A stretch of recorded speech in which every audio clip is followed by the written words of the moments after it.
Hey, what's up? Silas here. This is going to be a short video comparing two different things. So it's going to be four different things. The first two are going to be the comments made by Donald J. Trump about alleged comments made by Donald J. Trump about Haiti and Africa. I've had a couple of videos about that. Called him a bleep hole. People freaked out, and the comments made on Twitter by who is this? Her name is Amina Khan, who was a hijab wearing Muslim model and blogger from the UK, was part of L'Oreal Paris's L'Oreal Paris UK's wait, what? L'Oreal Paris UK's new hijab wearing Muslim model. So yes, she's from L'Oreal Paris. I guess L'Oreal, the company, makeup company that's established in Paris, and they have a UK branch. I don't know why they just call it L'Oreal UK, L'Oreal Europe. Anyway, so she made comments about Israel, and she has recently stepped down from being one of the models. So that's the first one. I'll come to the other one later. So just talking about this one. So Donald J. Trump, in a meeting behind closed doors, a private thing, said something disparaging about countries and the continent, and a lot of people freaked out. A lot of people said this is proof of him being racist. Sorry, this is proof of him being racist. This is a reason he should step down. This is not something you should do as a public figure. This is a horrible, horrible thing. Shame, shame, shame, shame, shame. So Donald J. Trump has recently denied that he said, since denied that he said the Haiti thing. It's kind of died down now, but the coverage of it, the news coverage was constant, just repeating the word. I think somebody did some tests to see how many times CNN said that word in like a couple of days and something, and it might have been in at least close to 100. But news headlines were using it. I actually used it in the video, not in the title, but I was seeing the word just being put out there. His comments, his alleged comments, there was no recording, there was no proof that he said it, but his comments were being put out there that this is what he said. Hear this, here it is for you to see. But now when it comes to this Miss Amina Khan, she posted something on Twitter back in 2014. She deleted it. When I saw this, I was like, okay, I saw it in social media coming up in a news feed, and I said, okay, what did she say? I wonder what she said. I wonder if it was really that horrible that she had to step down for this thing. And I looked out at a couple of articles. First one was on CNN. No mention of what it was. I checked Al Jazeera. Did Al Jazeera mention exactly what the person said? I checked a few other locations. They didn't exactly say what she had said. Al Jazeera says right-wing U.S. media, the caller unearthed Khan's tweets from 2014. She since deleted the tweets, and she sent out a message saying, "I deeply regret the content of these tweets I made in 2014 and sincerely apologize for the upset and hurt they may have caused. Championing diversity is one of my passions. I don't discriminate against anyone. I have chosen to delete them, and as they do not represent the message of harmony that I stand for. I recently took part in a campaign which excited me because it celebrated inclusivity. With deep regret, I decided to step down from this campaign because of the current conversation surrounding it detract from the positive and inclusive statement that I set out to deliver."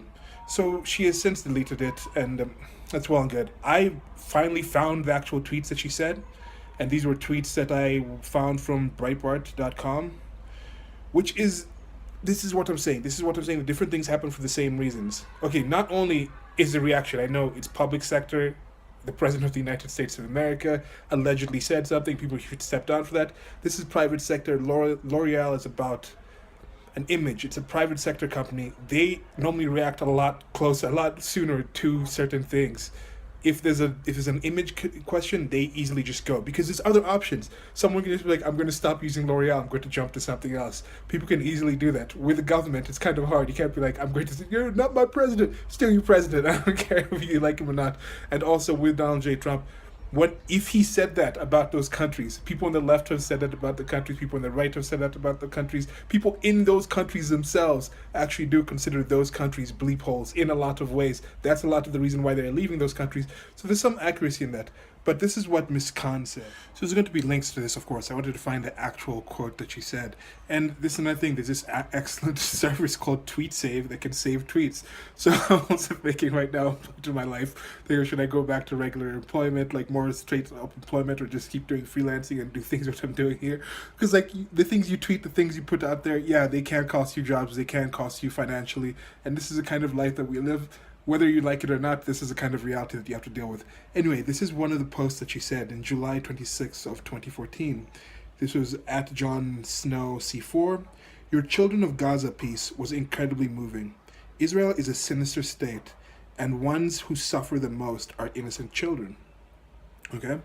This is something that a lot of people have said. I think I've had some similar sentiments. There was one book I read that had economics of no, it was Confessions of an Economic Hitman, and I think it had something talking about what was happening in Palestine. And there's a lot of things to be questionable. It is a war zone. There's war crimes going on. War crime. That's one of those really odd terms, because isn't war itself a crime? But anyway, there's actual crimes going on. There's horrors going on. This is the reality of war. So there are very bad things happening, both from the Israelis and the Palestinians, and you can find things to dislike from both sides. So coming back to the next one, Israel equals Pharaoh. Both are child murderers. Inshallah, defeat also awaits the former. It's only a matter of time. Hashtag hope for Gaza. Hashtag save Gaza. So these are out there. She since deleted them, as I said, and I've seen in social media some people responding and saying, oh, where's the proof? She didn't say that. Where's the proof? She deleted them. How can you know what she said? Well, yeah, this tweet saved. She's also admitted to saying it. So, and that's another thing. People were willing to damn Donald J. Trump with no actual proof of him having said anything. Yet with her, she's actually deleted the tweets. She stepped down. L'Oreal also said, like, yes, we agree with her decision to step down. She's apologetic of it. So she's actually admitted to doing something, but yet she's like, okay, people are like, no, where are the tweets? You can't actually say anything. So that's the different things. Those are the different things happening for the same reason. Somebody posts something, it comes off in a negative way. They're talking about countries. This one, she's saying, Israel equals Pharaoh. First of all, Pharaoh is a person. Israel is an entire country. People are asking, is it racist now? I think in the Al Jazeera thing here, in the Al Jazeera article, I'll also link to that. There's a title here, subtitle here. Criticizing countries is racist now. Critics were disappointed in how L'Oreal and Cannes handled the backlash following the anti-Israel tweets. British journalist Sani Hundal tweeted, a British Muslim woman has been hounded out from an ad campaign for being critical of Israel, so criticizing countries is racist now. Well, you on the left are the ones who've established this kind of nonsense. You've established that Donald J. Trump, if he said what he said about those countries, it makes him racist. So if she is calling Israel child murders and is a race like Israel, then by your own standards, yes, she is being racist by saying that. So, I mean, did this guy call out? I don't know. If you guys know, I don't think I'm going to put in the time to check this. I might. But to see if British journalist Sunny Hundal said anything about what Trump allegedly said. So journalist Yasmina, who tweets under the name Animshe, said she was disappointed in Khan and disappointed Khan regretted her messages. What's deeply disappointing about Amina official choosing to step down from at L'Oreal Paris UK campaign because of a series of tweets in 2014 that surfaced and deemed to be anti-Semitic and anti-Israel is the fact that she regretted tweeting them at all. So you see here, she's like, yeah, own that stuff. And that's what also happened on the right politically. People said, well, those countries are crap. That's why people are leaving those countries, because those countries are not good. But if you have this whole cultural relativism where everything's the same, where all countries are the same, then you can't really call one country bad. If Africa is okay, then why does the world need to help Africa so much? You know, if Africa is okay, then why should the world open their hands to all these migrants coming from Africa, fleeing this supposedly horrible place? So there's these things to go to.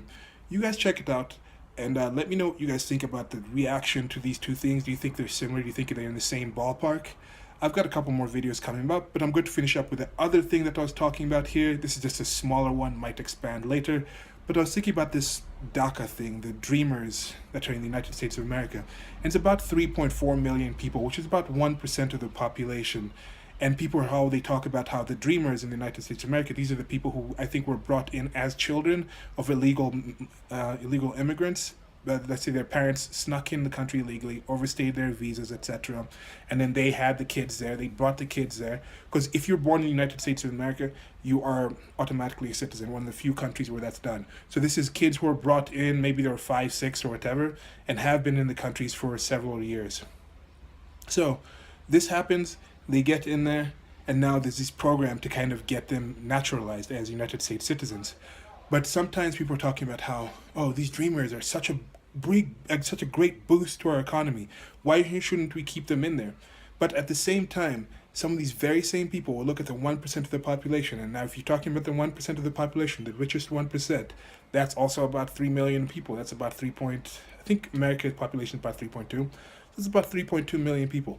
And then people always talk about how this 1% is not really helping the economy that way. They need to be taxed more. They need to do this and this. If a 1% coming in illegally, these dreamers coming in at the bottom of the rung, because in most cases these are young people, we're often told these are very young population. So they're not earning that much money.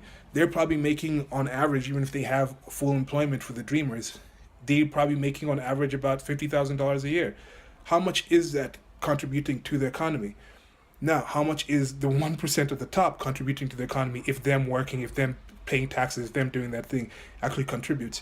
If you consider that the 1% of the bottom, these dreamers, these 1%, these 3.4 or 3.6 million people are a large contributor to the American economy, then you have to admit that the 1% at the top is multiple times more economically contributory to the economy. You can't hold those two. I mean, people can claim to hold those two things together, but I think they're kind of separate things. One last thing on this. Yeah, they were talking. I saw this other video just in passing. I'm not going to discuss it much, but they said something about how the last year, 80% of the wealth was created by like the top 5% or something of the population.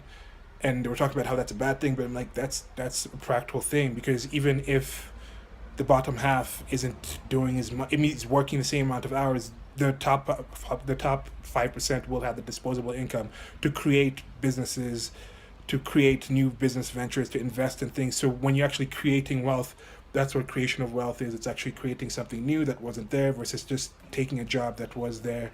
I mean, some of this wealth creation also does hire the people at the below. But yeah, so I don't know, I shouldn't have thrown a third thing in there. But yeah, that's the video for now. First thing, the comments by Donald J. Trump and Amina Khan, the way it was treated by the media. Like, as I said, it was hard to actually find. It wasn't hard, but I had to check to a few places to actually find what Amina Khan said. And she didn't even say anything vulgar. Yet with Donald J. Trump, alleged vulgarities, and those are spread constantly by many people crying at the top of their, oh my, no, the world is over, I can't, that kind of stuff. The other one was the way different 1% of the population are looked at. The 1% of dreamers versus how the 1% of the richest percent is looked at. Let me know what you guys think. More videos coming soon. I'm kind of trying to develop a more steady system of releasing these. Had something happen just like a week ago. I'll talk about that in separate videos, about just trying to get focused and trying to do things in a better way this year. But yeah, let me know what you guys think. Links below to the merchandise store. Like, share, and subscribe. Till next video. Goodbye. So one last thing, with Miss Khan as a model or any hijab wearing model for hair or beauty products, it makes sense because they still want to look a certain way when they go home, when they take off this hijab. You can't just assume just because you don't see it in public, it means they shouldn't really care about what they have inside. And I think a similar thing about Donald J. Trump. Just because he has a certain public persona that you see, certain things that are said about him, don't assume you know what's inside the man.